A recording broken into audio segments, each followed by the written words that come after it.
রাজধানীর উত্তরায় milestone school and কলেজের একটি ভবনে বিধ্বস্ত হয় বাংলাদেশ বিমান বাহিনীর একটি প্রশিক্ষণ বিমান।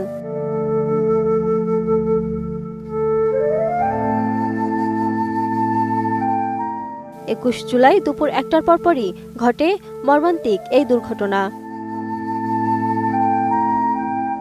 ঘটনাস্থলে উদ্ধার তৎপরতা চালাচ্ছে সেনাবাহিনী, ফায়ার সার্ভিস ও বিমান বাহিনীর সদস্যরা। ফায়ার সার্ভিসের 10টি ইউনিট কাজ করছে সেখানে। স্কুলের আশেপাশে সন্তানদের খোঁজে ভিড় করছেন স্কুল পড়ুয়া শিশুদের অভিভাবক, স্বজন ও উৎসুক জনতা। সবার চোখে মুখেই ভয়াবহ উদ্বেগ ও উৎকণ্ঠা। জানা গেছে, ঘটনার সময় মাইলস্টোন স্কুল ও কলেজে শ্রেণী কার্যক্রম ছিল শেষ পর্যায়ে।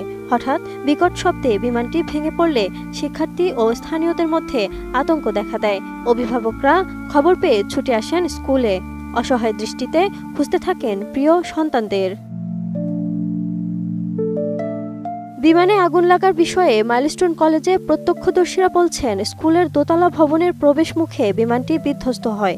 তখন স্কুল ছুটি হয়ে গেছে, কিছু শিক্ষার্থী বের হয়ে গেছে, তারপরেও অনেকেই ভেতরে ছিল।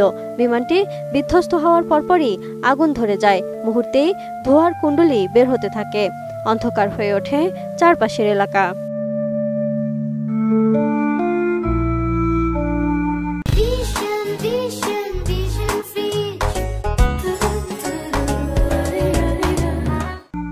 দুর্ঘটনাটি নিয়ে মাইলস্টোন স্কুল অ্যান্ড কলেজের জনসংযোগ কর্মকর্তা জানান, বিমানটি একটি ভবনের গেটে আছড়ে পড়ে, যেটি একাডেমিক ভবন। সেখানে স্কুলের বাচ্চাদের ক্লাস চলছিল। যেসব অভিভাবকদের একাধিক বাচ্চা স্কুলে পড়তো, তাদের কোনো এক সন্তানকে বের করে আনতে পারলেও সুস্থভাবে বের করে আনতে পারেননি অন্য আরেক সন্তানকে। ভেতরে আটকে পড়া সন্তানের সঙ্গে কোনো যোগাযোগ করতে না পেরে অভিভাবকদের আহাজারিতে ভারী হয়ে উঠেছে চারপাশের পরিবেশ। ঘটনাস্থল থেকে ফেসবুকে প্রত্যক্ষদর্শীদের পোস্ট করা ভিডিওতে দেখা যায়, ভবন থেকে পোড়া শরীর নিয়ে দৌড়ে বের হচ্ছেন একের পর এক দগ্ধ শিক্ষার্থী ও অনেকেই। সেনাবাহিনীর গাড়িতে করে অনেককে উদ্ধার করে নিয়ে যেতেও দেখা গেছে। এদিকে জাতীয় বার্ন ও প্লাস্টিক সার্জারি ইনস্টিটিউটের আবাসিক সার্জন জানান, বিমান বিধ্বস্তের ঘটনায় নারী ও শিশুসহ অন্তত 27 জন দগ্ধ অবস্থায় তাদের কাছে চিকিৎসাধীন রয়েছে। তাদের মধ্যে বেশিরভাগই শিক্ষার্থী।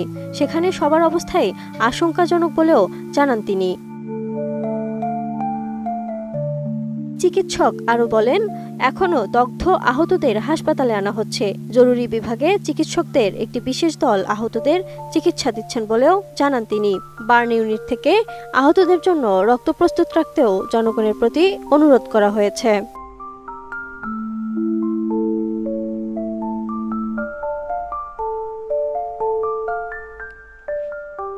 Lima Sayanti, desk report, 18 news.